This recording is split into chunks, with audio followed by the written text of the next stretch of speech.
Hey, how we doing? We are live. We are live. Happy Thursday for everybody who celebrates Thursday, right?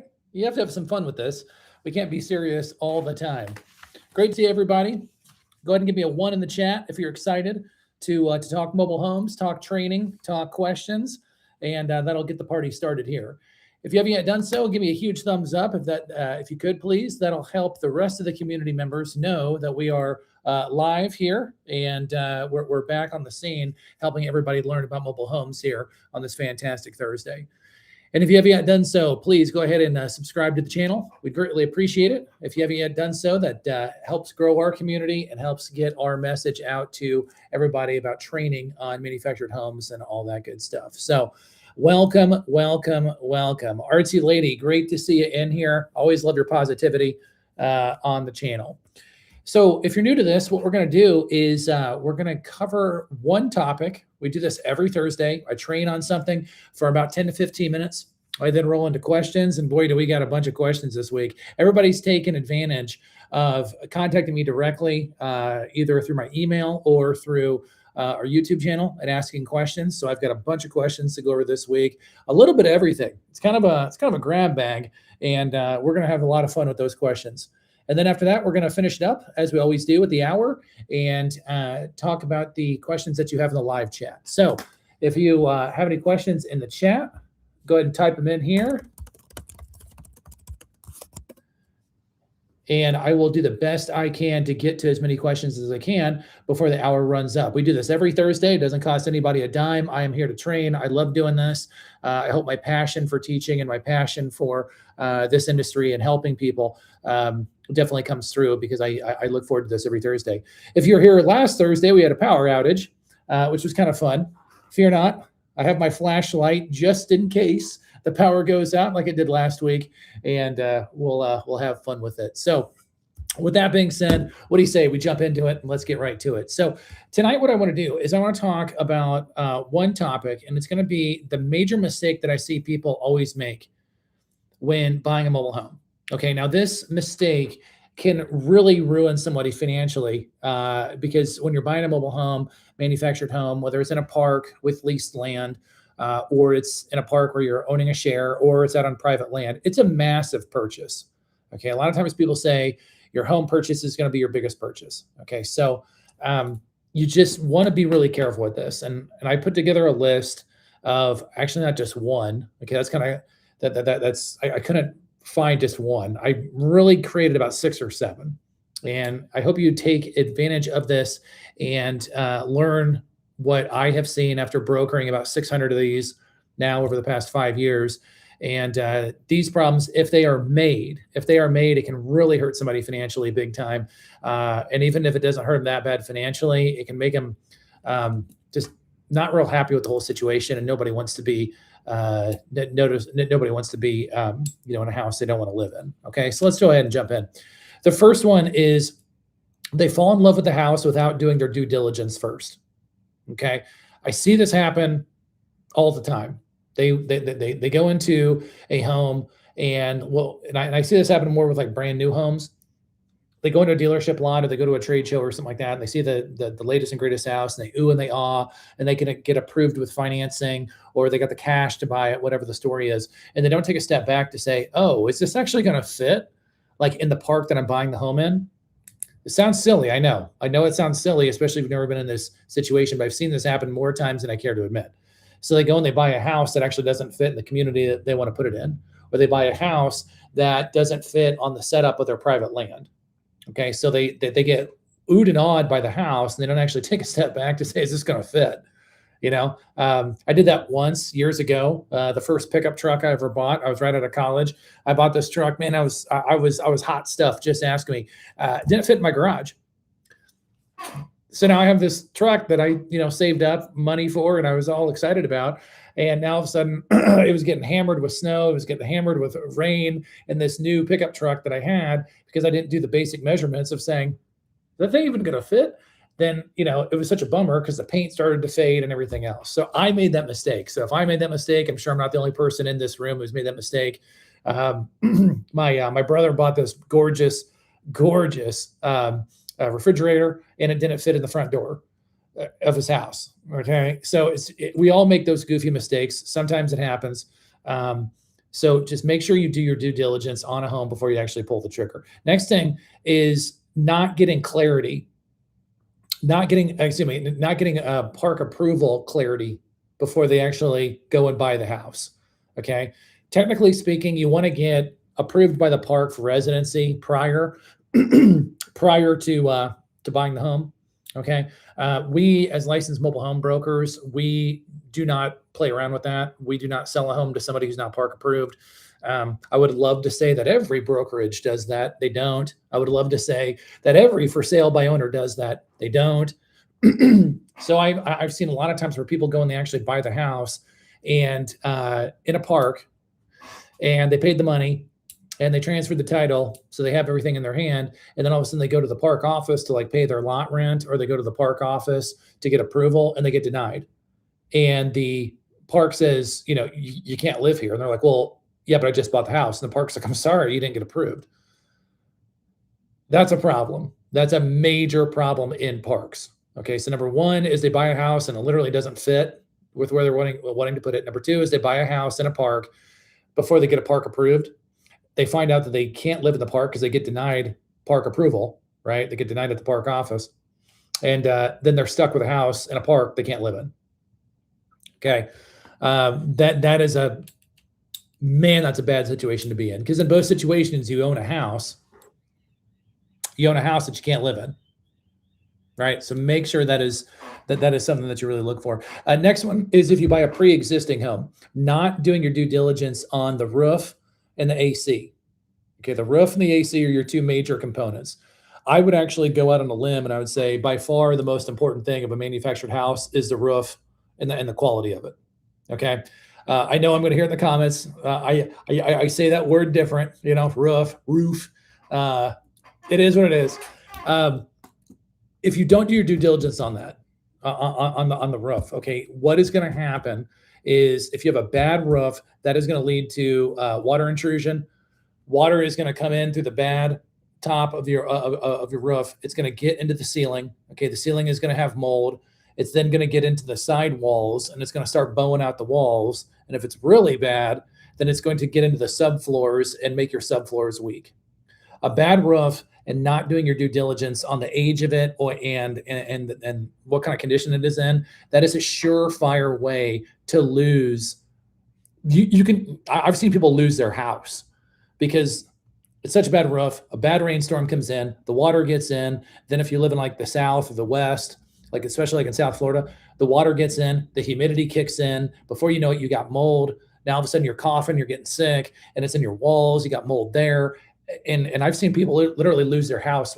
Like it literally gets demoed because they did not do their due diligence on a roof. Okay. Roofs are by far, again, I'm speaking from experience here, they're by far the most expensive piece of a manufactured home, and they are by far the most important piece of any structural component that you've got to do your due diligence on. I understand when people buy homes, a lot of times they want to move fast, or maybe they're on a super tight budget and they don't want to pay the extra money for a home inspection. I get it. I've been there myself. But please, I beg of you guys in this community, if you're going to do anything, make sure you check on the roof. Okay, check and see what situation it's in. If they got leaks, make sure either you get them fixed right away, or you patch the roof, or you get it sealed, something. Likewise, I've seen people go and they buy a home and they don't know the age of the AC. Okay. Central AC is what I'm referring to, not the window shakers. They don't know the age of the AC. They all of a sudden buy it. Maybe they're buying the home on the super cheap, and the central AC goes out. Yeah, I don't know, what your HVAC tech usually charges, but for a new AC in South Florida, I mean, you're looking like $7,000, $6,000 if you can get a buddy deal, 7,000, 8,000. On these. Okay. So I've seen people buy homes for less than 10 grand, not do an inspection, and then the AC goes out, a month after they buy the house.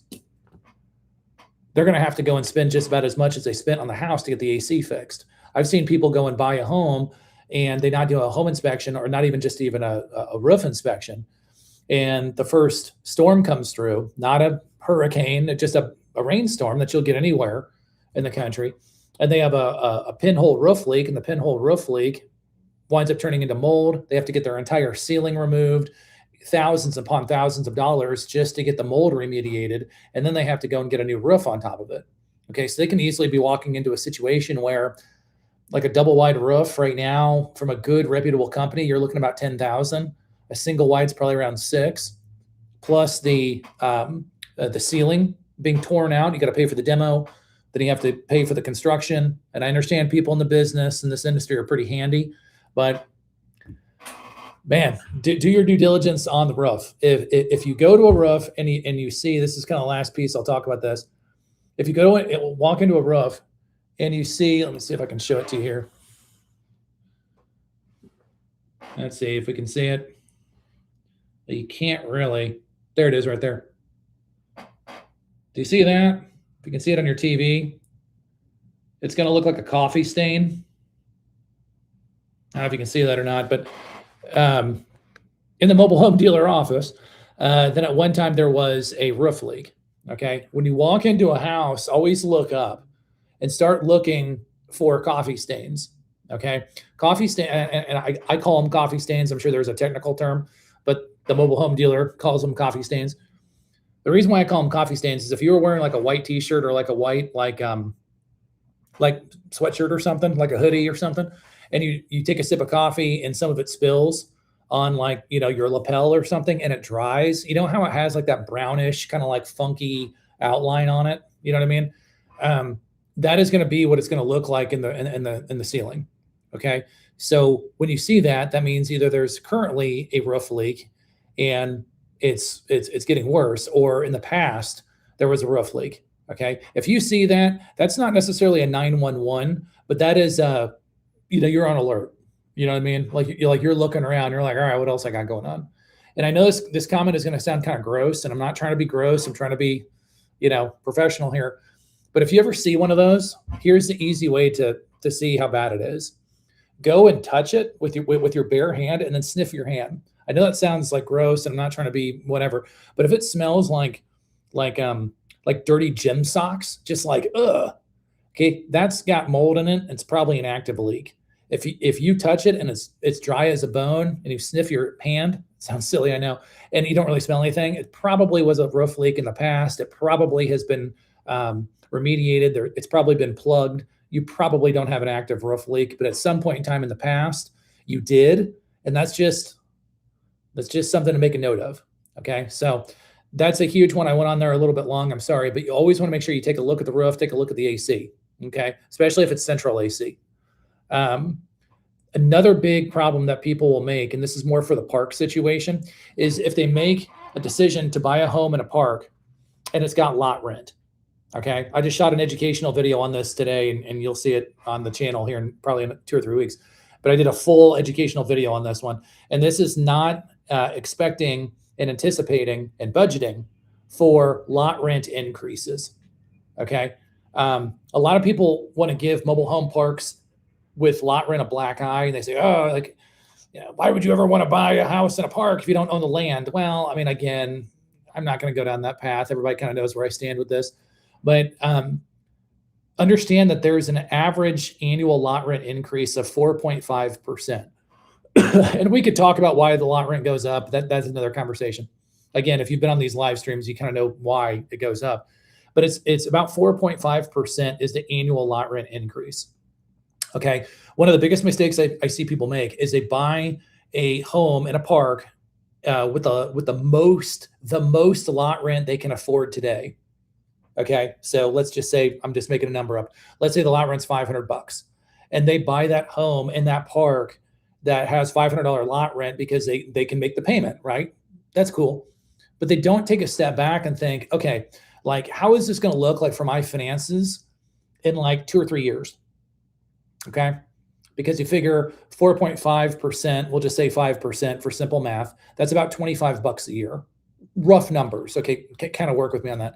So rough numbers, the lot rent should go up around, in a $500 lot rent community, should go up around $25 a year. Okay. So people don't take a step back and think about it. Like, how is this going to look in like 2 or 3 years? It's probably going to be like 650 ish, or 550, 560, somewhere around there. Maybe one year it goes up 6%, maybe the next year it goes up 4%. You see where I'm going?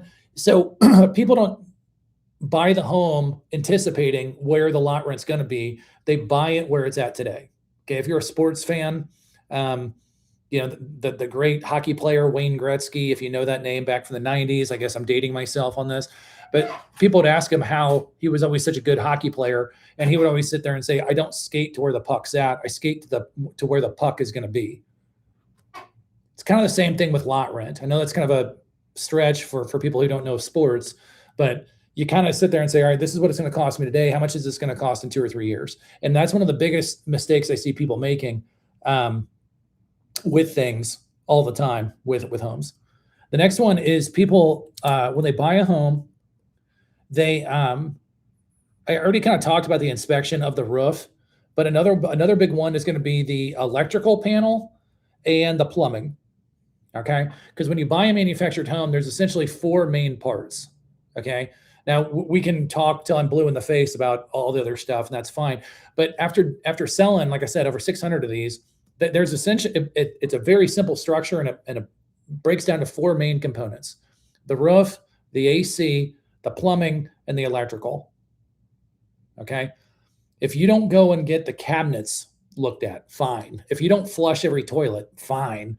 If you don't open every door, fine. But please make sure you get an inspection. Either you inspect it, okay, or you have a professional inspector, which is what I would prefer, a professional inspection company. There's no shortage of professional inspection companies that will do a manufactured home inspection. Or you have a friend who's like a contractor, somebody. You want to make sure you get those 4 components taken a look at. Okay, so again, if you got your notebooks out, always check out the roof, check the AC, check the electrical, and check the plumbing. Those are your 4 ones. So another big mistake that I see people all the time make is they walk and they feel a soft spot in the floor.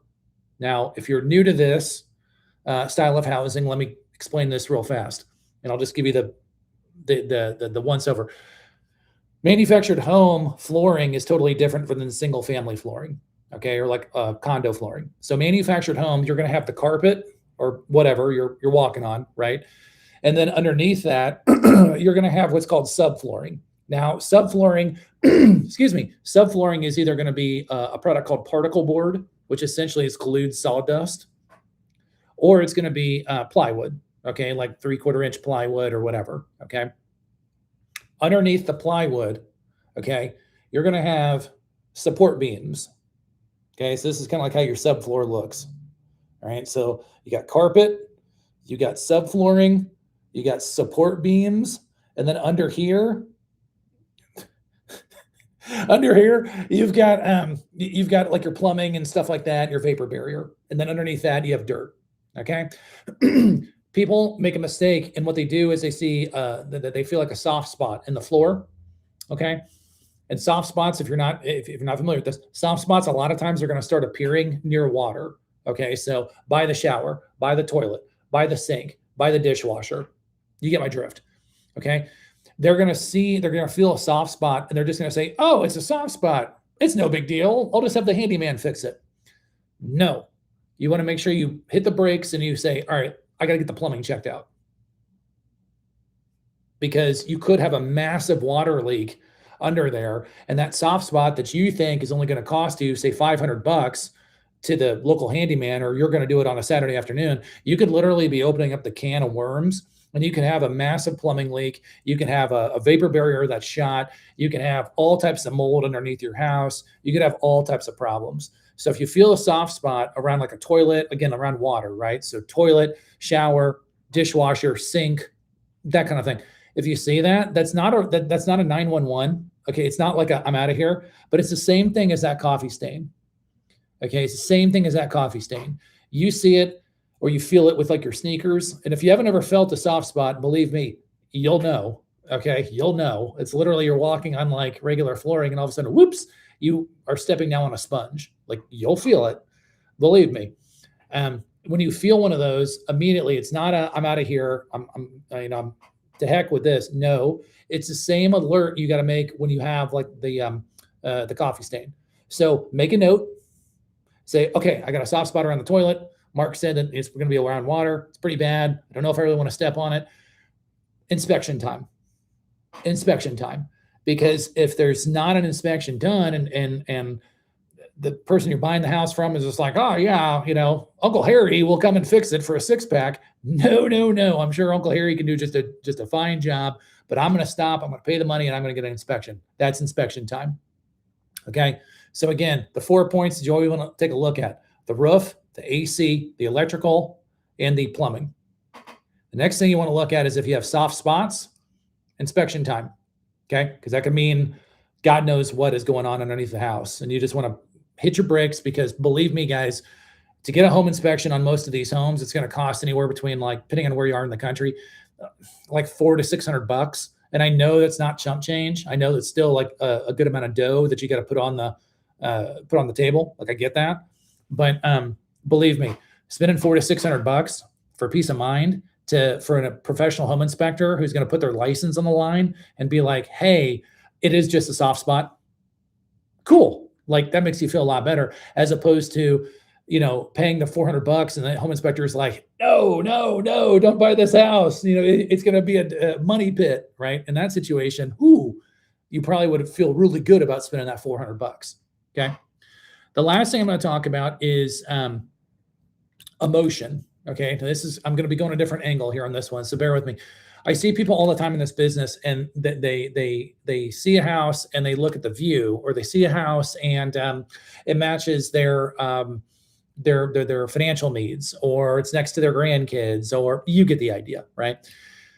And it's perfect. It's absolutely the best thing ever. And then they don't take a moment to actually go through what we already discussed in the other 5 points. They don't do any due diligence to see if the house is actually going to fit. Maybe if they're buying a new house, if it's actually going to fit with the park, if it's going to fit in their land.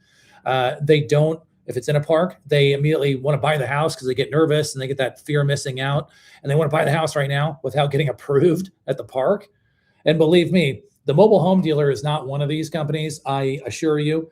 But there's no shortage of other companies in this business who will be happy to sell you a house without a park approval. Okay. There's no shortage of individuals who'll be more than happy to assure you that you'll get park approved and go ahead and pay me. Okay. So, hold your horses, pump the brakes, and make sure you get approved. Make sure you get the roof, the AC, and the other major components taken care of. And make sure you always understand that there will be a lot rent increase if you're in a park. My bonus item is, I know a lot of people on the channel are wanting to buy a home and put it on private land. Okay. And I've gotten some of this information recently over the past few weeks that people think that we kind of skew our information to like homes and parks with lot rent. Like, I get it. So let me give you another tip on if you're buying a home on private land, what else you want to look for. If you buy, because I read it in the comments every day. If you don't know, I'm actually the one who's responding to the comments on the YouTube page. Okay. That's me. So what I see all the time is people say, oh no, if you live in a house with lot rent, you never own the land. And again, I'm not going to go down that rabbit hole. But here's something you definitely want to focus on. If you're going to buy a home and you're going to put it on private land, please, I've seen this happen so many times. It gets me so fired up. Please make sure that you do the research, okay, on the land. Like, that sounds silly, I know, but make sure you understand, because there's 2 different types of land that you can buy. You can buy land that already has utilities to it, or you can buy what's called raw land. Okay, raw land is exactly what you think it is. No utilities. You're going to have to, clear the land. Maybe it's got like a bunch of brush. Like, you get the idea. I mean, it's raw land. There's no shortage of raw land in the United States. Okay. So a lot of times people will say, no, I'm going to go and buy it. I'm going to buy some land and I'm going to put this manufactured home on it. And this is going to be the best thing, right? It's going to be a little house on the prairie type of deal. And that's great. But then they wind up getting super bent out of shape because they wind up spending a fortune getting the utilities ran to their house. Okay. If you buy raw land, guys, you usually have to get a sewer. You got to get a septic put on there. You got to get power ran out there. If you want to tie into city services, which would be like your city or your county, water, sewer, that kind of stuff. They might have impact fees that you have to pay for. You might have to pay for tie-in fees. The mobile home dealer has done several deals where we have bought a manufactured home and put it on land and then sold and then had somebody else sell it for us because we're not realtors for real estate. I can tell you a sewer and a septic is not cheap. It's not cheap. I mean, you're talking 30, 40, 50 grand easily to clear land. You know how bad it is. I mean, the mobile home dealer spent, well over $10,000 one time when we first started just clearing land. Okay, I didn't expect to pay that. We tied in one house to city services. Okay, so I thought, I learned my lesson. Don't do raw land. Let's do it on city services. And we tied into city well and water, and we had to pay over $20,000 for that. Didn't expect that. Surprise. So when you go and you buy the house and you go and you buy a manufactured home and you put it on your own land, please don't think that like all of your issues will just be thrown out the window. Like, there's only issues if I'm in a park with lot rent. No, friend, not at all. Okay. If anything, if you're talking about issues, the homes and parks with lot rent, there may be some concerns, there may be some issues, but they're very controlled because you're not dealing with the environment as a whole. You're dealing with the park, right? When you deal with the environment as a whole, clearing land, city services, if you have to tie a well and a sewer in, or a well and a septic, and now you have to maintain that well and a septic, you got to get somebody to pump it. You get the idea. So now there's maintenance on that.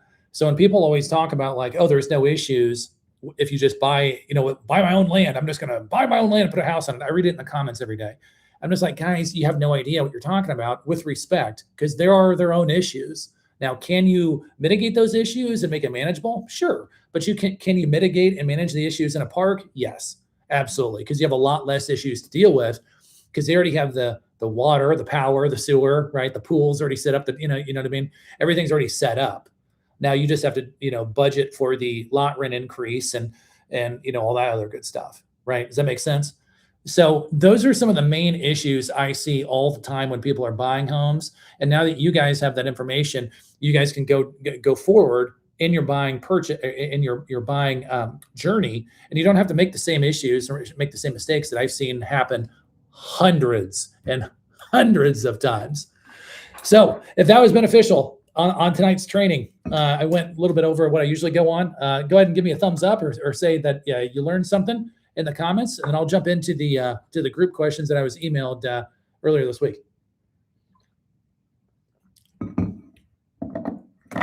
And happy Thursday. Happy Thursday, guys. Happy Thursday. Almost a weekend. And again, if you're new to this, thank you so much for coming and hanging out. We do this every single Thursday. Come heck or high water, rain or shine, we are here every single Thursday. We do this at 6 p.m. Eastern time. I train for 15 or 20 minutes. I answer group questions that have been emailed to me or sent to us on our YouTube page. And then I finish up the hour talking mobiles with everybody in the chat. I go through as many questions as I possibly can in the chat and go and finish it up from there. We talk mobiles. We have a good time. And the only thing I ask of you is two things. Number one, smash that thumbs up if you're seeing any benefit in this. I greatly appreciate it. That gets the algorithm to let everybody know on YouTube and everybody in our community that we are going live. More people jump on, more people get this information. My last ask of you is if you haven't yet done so, please do us a huge favor, hit that subscribe button, become a member of the Mobile Home Dealer YouTube community. Doesn't cost you a dime. We greatly appreciate it. All right, guys, let's rock and roll to chapter 2 of the live stream. 67 people on right now. All right, fantastic. Okay, so this gentleman wrote me a very long email at the end of last week. I'm not going to mention his last name because he has some personal information in here, but I will say his first name. So Bill, if you're on this call, this one goes out to you, sir. You wrote me a very nice email and a lot of questions. So I will read the question off to the group. Okay, so he towards the end of the email, he tells me exactly what he has going on. He has, I have a budget of $21,000 for the home, and I will have a few months of upfront lot rent saved. Is this achievable to buy a nice home near a city in Florida for $21,000? And how much lot rent should I have readily available? Great question, Bill. This one goes out to you. So it really depends on what you want in your home, Bill. Do I know of homes that are in parks that are $21,000 that are nice homes? You bet. So I think you're going to be totally fine on your budget of 21,000. As far as a few months of reasonable lot rent saved, it kind of depends on what you view reasonable is, Bill. Some people may say that, I'm making this number up, Bill, $500 is reasonable. Some people will say $500 is too expensive for lot rent. So I'll tell you this much. When you're talking about lot rent in Florida, if you're interested in moving to Florida, Bill, here's the easy way to remember this. Okay. The closer you get to water, the more expensive it's going to be. Shocker, right? So the closer you get to the Gulf of America, the closer you get to the Atlantic. Okay. If you can like ride a bicycle to the beach, you're going to be paying more in lot rent. All right. Like that's kind of the way that goes. If you want to save money on lot rent, go to more central Florida. Go into the middle of the state. Okay. What do I mean by central Florida? Bill, look at a map and find the city of Orlando. It's one of the major metropolitan cities in Florida. That's where Disney is and all that good stuff. Find Orlando. Anything north of Orlando will be considered north central Florida. Anything south is going to be south central Florida. Use Orlando as your North Star. Go up and go north and go south. You can go up north as far as like Tallahassee. You can go as far south as like the equivalent of like Fort Myers, which would be on the coast. Anywhere in between there, you can get some of the cheapest lot rent with some of the nicest parks with more of a country feel. And you can get probably lot rent at least half the price of a coastal park, probably more like a third. Okay, so when you're talking about saving up lot rent, I don't know, you didn't mention how much money, you mentioned how much you have for the house, 21 grand. 21 grand, Bill, you're going to be good to go on a nice house. The lot rent, you just want to make sure that you make a budget and you kind of stick to it. And having a few months saved up is very smart. So good for you, sir. The next question he asks is park approval difficult? Bill, that's going to depend on the park. Each park has their own way of doing things. I'll give you a brief rundown here because that's a loaded question and we have several questions to go through.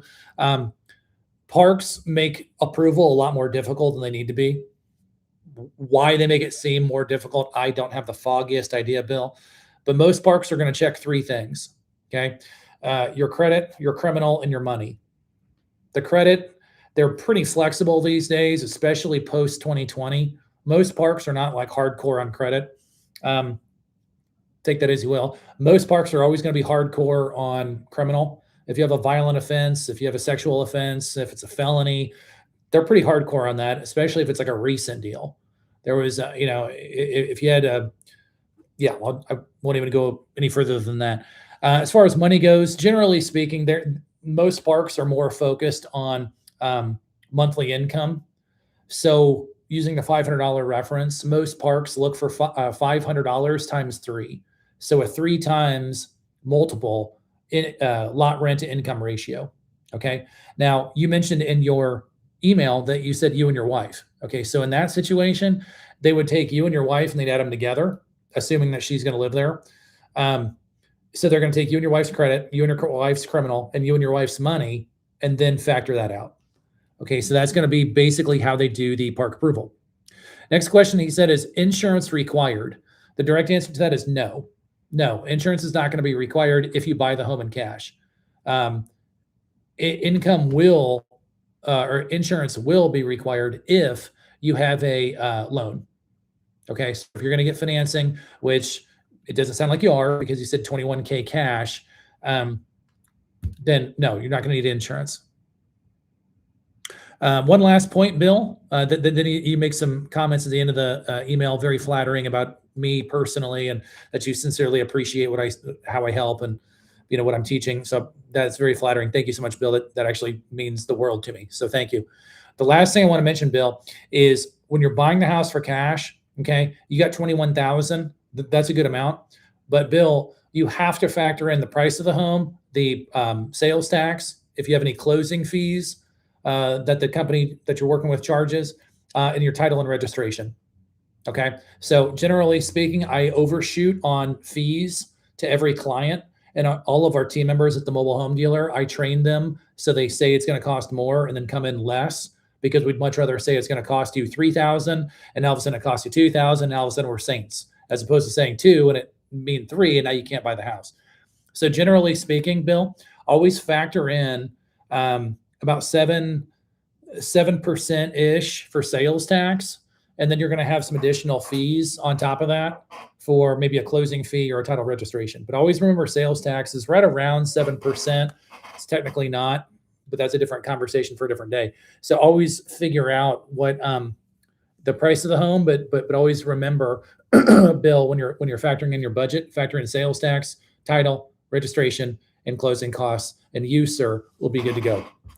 Great question. Next one. This is from YouTube. Now I'll say his screen name. So if he's on here, this is for you. Christopher 21169. Christopher 21169. I feel like I'm calling bingo numbers. He messaged us on YouTube and said, can monthly he says he has very low monthly income, but very high assets. Does a park take assets into account with park approval? Chris, if you're on here, 21169, this one goes out to you, buddy. Again, it depends on which park. Some parks, when you talk about money, they're going to look at assets, and they're going to look at that, or they're going to look at bank statements. And some parks will do that. Some parks will ask for like retirement money, like, pensions and, all that kind of stuff. But, so yes, some parks will, some parks won't. Some parks are just hardcore on the monthly income.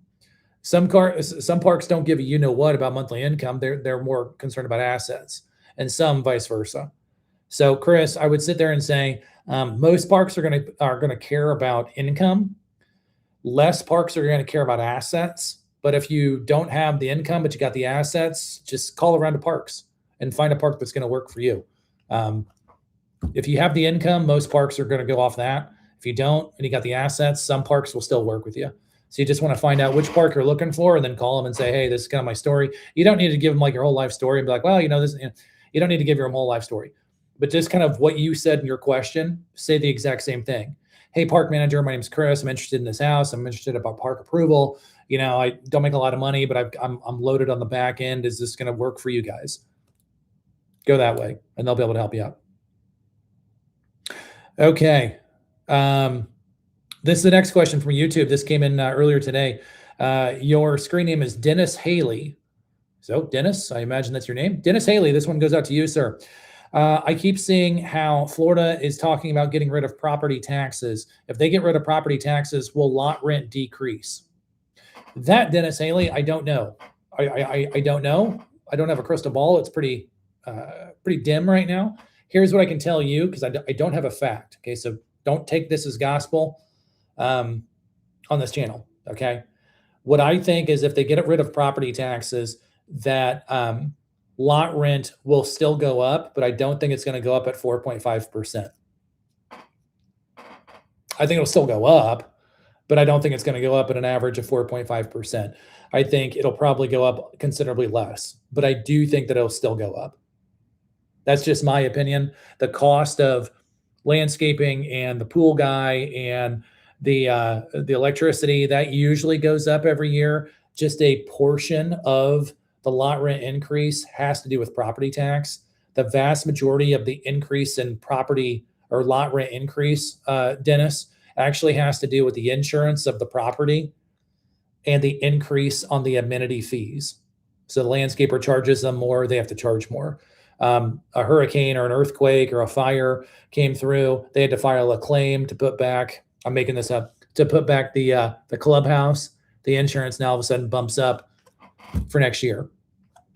That's usually why the insurance, or that's usually why the lot rent increases. It's based on the vendors, and it's based on the insurance, which I guess you could say the insurance is a vendor.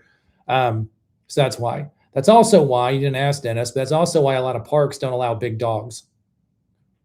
Most parks allow dogs, but they have to be like, 15, 20 pounds, that kind of thing. You can't have like a Great Dane or like a Mastiff or something. Not because they don't love dogs, not because the dog park won't house them. It's because it's on their insurance policy.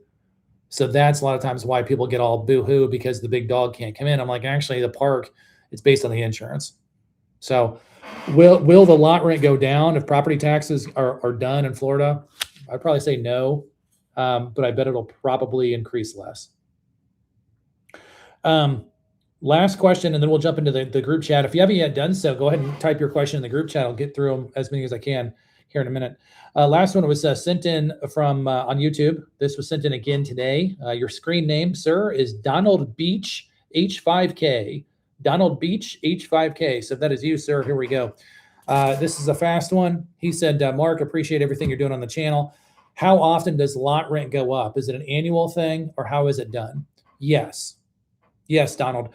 Lot rent, generally speaking, goes up one time a year, if it goes up at all. And it's based on how the park does their financials. Okay. So there's two different types of ways they do it. Either they do it on an annual, which means it goes up in January, or they do it on a fiscal, which God knows when that's going to be. Most parks are going to be in January. Okay. If it runs on a fiscal year, most parks in the United States run a fast fiscal year, and it starts in July. Okay, so in that situation, your lot rent would go up in July. Now, here's the kicker, Don. I can only comment in Florida because we're only licensed in Florida. Okay, but in Florida, they have a state law that requires every park owner or manager or whatever to notify the residents 90 days in advance of a park lot rent increase. Okay, this is key. So remember 90 days, Don. If your lot rent goes up in January, let's say January 1, let's say your park goes on a calendar, right? So 90 days before that would be December, November, October. So rough numbers, we'll call it October 1, like rough numbers here. If you're thinking about buying a house and you're thinking about buying it in the fourth quarter of the year, okay, make sure you understand what the lot rent is going to be next year. Okay, don't buy the lot rent. Don't buy the house under the understanding that the lot rent, and I'm making this number up, is $500, and you buy the house in November. Okay. The reason why is because darn near every resident is going to know what it's going to be next year. Okay. And again, if you buy your home directly from a for sale by owner, this is like one of the oldest tricks in the book. They'll be like, "Hey, Don, the lot rent here is $450," when they know darn well that in 6 weeks, it's not going to be $450. It's going to be whatever, $480 or whatever it is, right? But they'll always sell it on that. As a licensed mobile home broker, we can't do that. We won't do that. So once we find out about what the new lot rent is, we'll be like, "Hey, Don, you're paying $450 right now. Just so you know, when you buy this house, it's going to be $480. I don't know if it's going to be the day you move in, but it's sure as heck going to be in January 1 because we have the notification here. So we'll be upfront with you. Not every broker is, and I don't know of really any for sale by owner that does things that way. So when you're looking at buying it, Don, it's usually going to go up once a year. It usually goes up in January. Most people usually know what's going on around the 1st of October. So if you buy it anytime past October 1, you're going to know exactly what you're paying for the next year. And remember, Don, your average annual lot rent increase is 4.5%. So if you buy the house in June and it's $400 for lot rent, 4.5% of that is, I don't know what, $20. Check my math on that. But it should probably be around 420, 418, something like that, even next year. Because you, sir, now know what the lot rent average annual increase is, so you can make that comment and make that decision. So, okay, guys, excellent questions. Excellent questions. I really appreciate it. I'm going to take a sip of water, get my lucky winter fresh, and we're going to jump in the comments, and we're going to talk mobiles for the next 18 minutes. And if you haven't done so, please go ahead and smash that thumbs up for us. And if I can ask you to do a huge favor, go ahead and hit that subscribe button on the lower right-hand corner or the upper right-hand corner. It doesn't cost you a dime. As we are pushing, our next big number is going to be 50,000 subscribers. I'm pushing to get that to that as fast as we can, so we can continue to be the one-stop shop here in the manufactured home space and the reliable one-stop shop, not only for home tours. Okay, we're not just doing home tours anymore. We're doing these live streams, and we're breaking out. As I've talked to people in the past, we're breaking out. We're doing an entire educational component. I thought it was going to be ready for the debut tonight. Too bad. I'm looking at it right there. It's right behind my laptop. Didn't happen.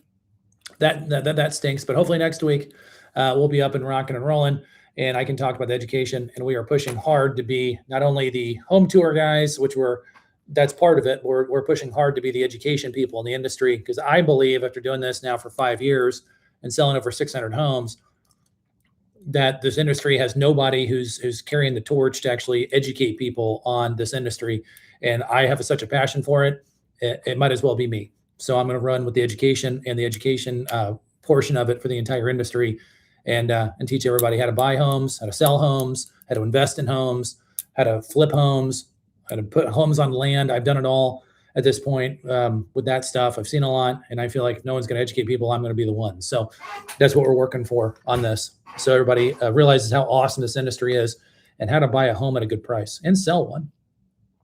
Okay, let's jump through and talk mobiles here. Hey, what's up, Craig? Nice to see you. The lights are bad. Yeah, thanks, Craig. I appreciate it, buddy. I love the tongue-in-cheek comment. I love your wittiness. Yes, the lights are on. Thank God. We pay our bill. I don't know if everybody else in the office does, but we're rocking.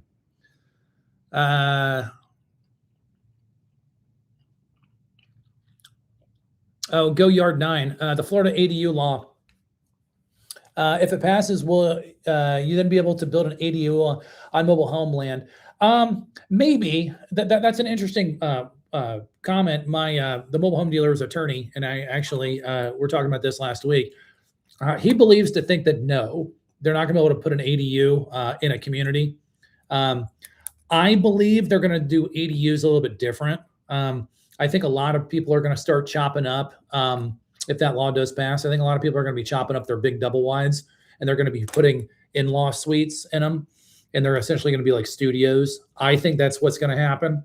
I don't think they're going to be building an additional structure in parks, simply because a lot of the parks don't have the space. I don't know the safety rules. I'm not a civil engineer, so I don't know that they're going to be putting a lot of individual units on lots in communities. Nor does the mobile home dealer's attorney. I believe what they're going to do is you're going to see a huge rise in big double wides being chopped up into like studios, like studio apartments or like, that kind of thing. So that's what I see. I'm already starting to see it. I was actually at a house before the live stream, and the lady already had it going, and she was doing it relying on the ADU law passing. So she had a massive triple wide. This house is a beast. It's like one of the biggest houses I've ever seen in a park. And it was a 4-bed, 3 bath, and she chopped it up, and she had she put another bath in. Yeah, so it was like a 4-4, and she had 3 ADU. She had 3 apartments in it. So we'll see how it goes. Hey, Deborah, good to see you from Michigan. Yeah, no, I appreciate you being a fan of the channel. I lived in Michigan for 3 years. I went to school at Thomas Cooley up in Lansing. And I hear you. Yeah, those are cold winters up there. What about the floor in a 30-year-old house? If you're talking about the subflooring at that point in time, if it's 30 years old, I can guarantee you if the subflooring was particle board, so it's going to be needed to be replaced pretty soon. So you want to make sure you budget for that. Particle board, I have seen, if it's really well taken care of, 30 years is kind of like you're on the upper limit. If the previous owner didn't take care of it, probably more like 2025.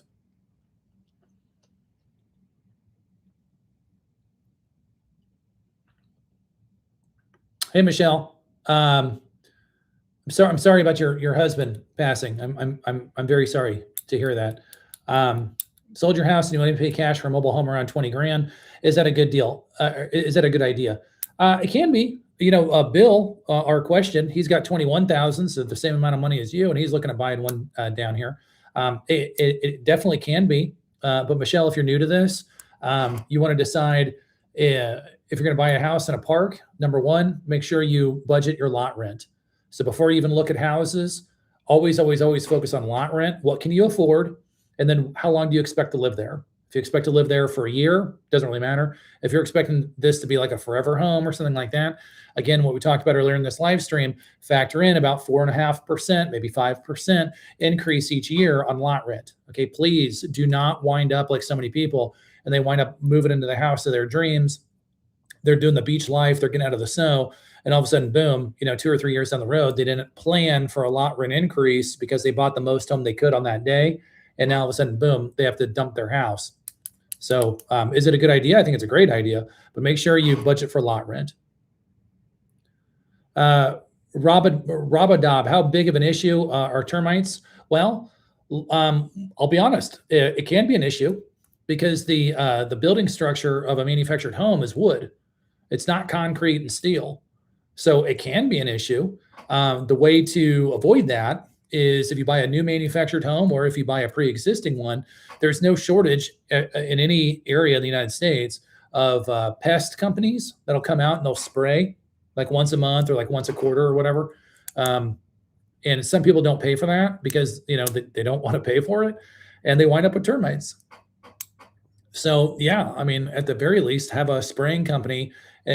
There's companies around here that charge like $30 a month, $40 a month, and they come out for 10 minutes. It's the guy or the lady in like the rubber boots, and they just do like a once over. And yeah, because if you don't, then termites can really tear your house up, and they can make it uninhabitable.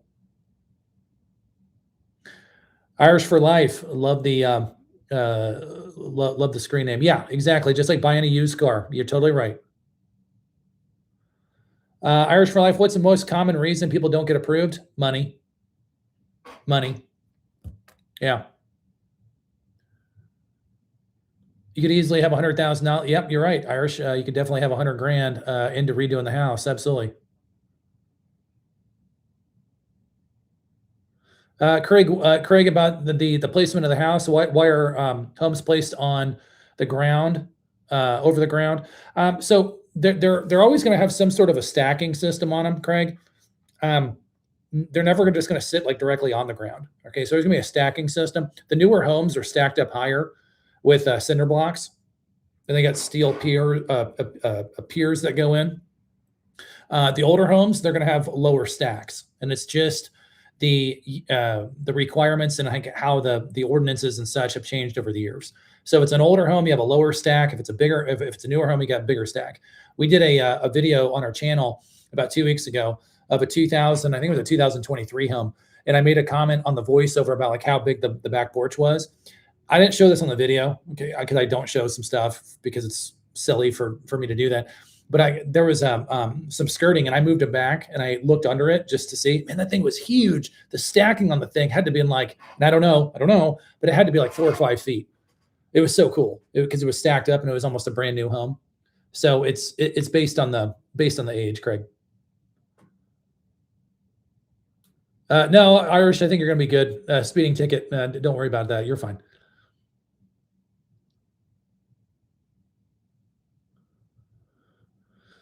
SM71FH. When a home comes with furniture, will the seller remove it? Generally, no. Generally, no. Now, if the home is being sold fully furnished, there's a reason. Usually, they don't live there. Usually, they've already moved out. Usually, they a lot of times live states away. If it's a deal breaker, and you're like, hey, I'm not going to buy the house unless the furniture is removed, probably they would do it. But if you bought it, it's got a couch and a couple of chairs, and after you buy it, would you move it? They're not going to move it after the sale is done.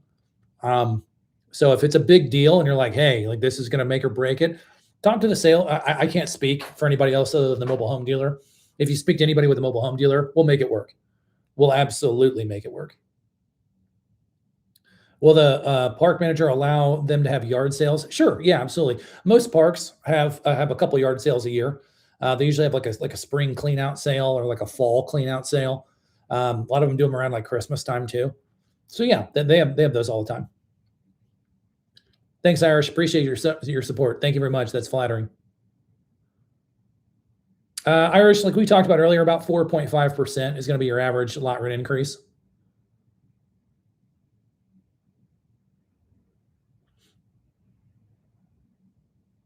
Stephen, I'm not real sure about the lot rent on that. You're upset about one of your listings on the site showed $470 a month. I went to the park and it said $958.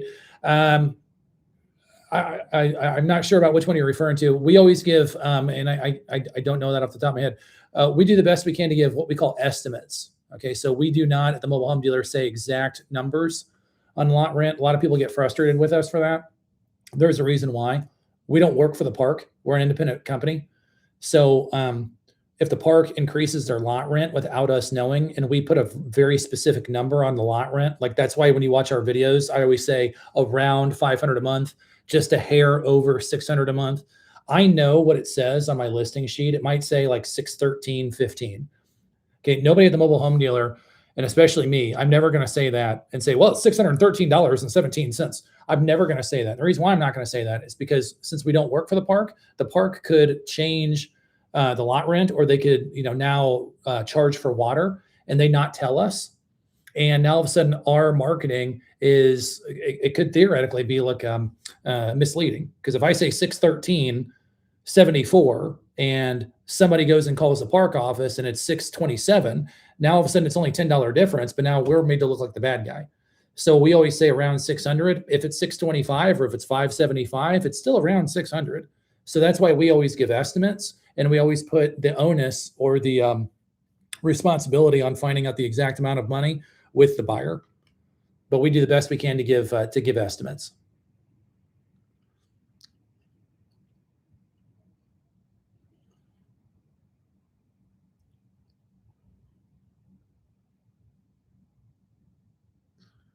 Hey, Martin, we're always welcoming more people to Florida. I'm not from Florida. I came down here a couple of years ago, and it's been a blast.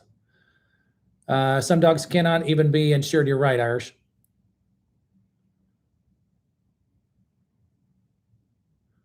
Irish, my plan is to come to Florida in a camper RV and live in it for a few months and look at multiple areas and multiple parks. Can you add any suggestions or recommendations? It really comes down to your budget. Like I said, like earlier in the live stream, you want cheaper lot rent, go Central Florida. You want coastal life, you're going to pay a little bit more. If you want kind of the best of both worlds and you're okay with seasons, go to the Panhandle. Pensacola, Panama City, the Destin area. You have a lot of nice parks with low lot rent. You're very close to the water, and you don't get like 4 seasons in the traditional sense of like Midwest. But you'll get snow sometimes up there. You'll get a really pretty fall, and you'll get a hot summer. So I think the Panhandle is a sleeper area. I would love to go film homes up there because I think from a geography standpoint, you get a lot of bang for your buck. So I check those areas out.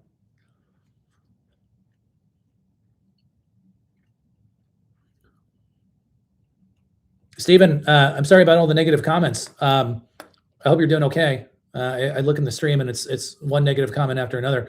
I hope you're doing okay, buddy.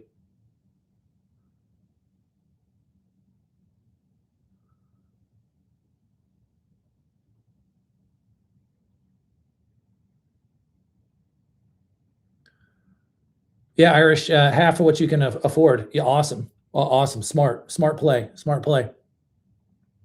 Thanks, AJ. I appreciate the promising words. Thank you, sir.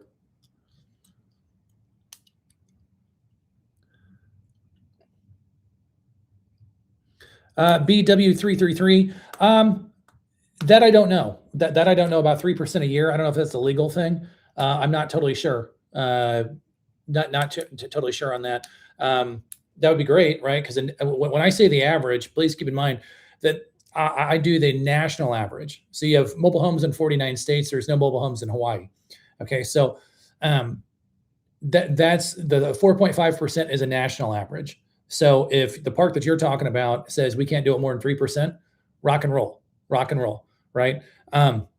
We do national averages when we talk about the average. So it's not Florida specifically or Pinellas County. It's more of a national deal because we have people all over our channel from now and over in all 50 states and multiple countries as we continue to grow. So that's why we give the average there.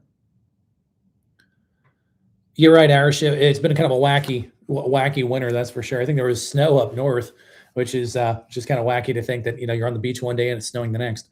So, guys, I appreciate all of the questions here and all of the comments. Thank you so much for being a part of this. As a quick reminder, if you haven't yet done so, smash that subscribe button. Give us a thumbs up before we finish up.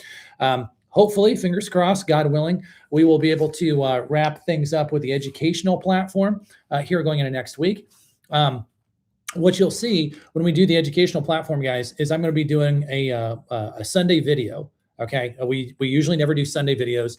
It's going to be a pre-recorded video. It's not going to be a live stream, and the Sunday video is going to be purely education. Okay, and they're not going to be very long. I filmed 6 of them this week in the office, and they're all between about 5 to 7 minutes. and I tackle one topic. I hit one topic, I hit it hard, I go on it deep, and I present as much information as I can on one topic. Again, I feel like just after being in this industry for 5 years, there's just nobody running the show when it comes to being an educational resource. And I'm going to be that person. I've decided to. I love teaching. I love these live streams. And I just feel like the more and more I get into this industry and the more I fall in love with it, the more I find that there's just not a good source of information. So the mobile home dealer is going to be it. And so when we start the educational component, then that is going to be all the time. You're going to see it in our videos. You're going to see me talking about it. But you're also going to see educational videos on Sunday. Okay, so they might start this week. Make sure you subscribe. Or they might start next week. Okay, but it's going to be a Sunday afternoon, an educational video, me talking about one topic, giving you as much information as I possibly can so you can become an expert in about 4 minutes or 5 minutes of me talking, and you'll know all there is to know about one particular topic. That's going to be coming out every Sunday, so keep your eyes posted for that. When we have the educational program and all the courses and books and stuff ready to go, then you'll see it all over our YouTube community. You'll see it. I'll be talking about it here on the streams, and then obviously you'll see the Sunday videos as well. So a lot of very exciting things coming up. We have, oh my gosh, we've got 16 videos in queue of different home tours. Of course, that doesn't include the educational videos. So we've got 16 videos already edited and in queue to go. So we got some awesome homes. We got some nearly brand new homes that are coming out in parks. We've got some super affordable ones. We got one under 10 grand, 9,500 is a 2-bed, 2-bath, double wide. We got all kinds of stuff coming up. I'm looking at my board here. So we got all kinds of fantastic homes coming up, and the educational component is definitely going to be a wow factor for the entire industry. So friends, again, we do this every single Thursday, 6 p.m. Eastern time. I look forward to seeing the entire channel grow. So make sure you hit that subscribe button. Come on back for next Thursday. We're going to be talking next Thursday about, well, I already have the list, but you got to stay tuned because I already have my stuff laid out for next week, and it's going to be a fantastic one. So guys, thank you so much for being a part of this. I truly thank you from the bottom of my heart to see everybody in here. Love the questions, love the interaction, and y'all have a fantastic Thursday evening. And as always, my name is Mark. You've been with the Mobile Home Dealer, and we'll see y'all on the next one. Take care, guys. Have a great night.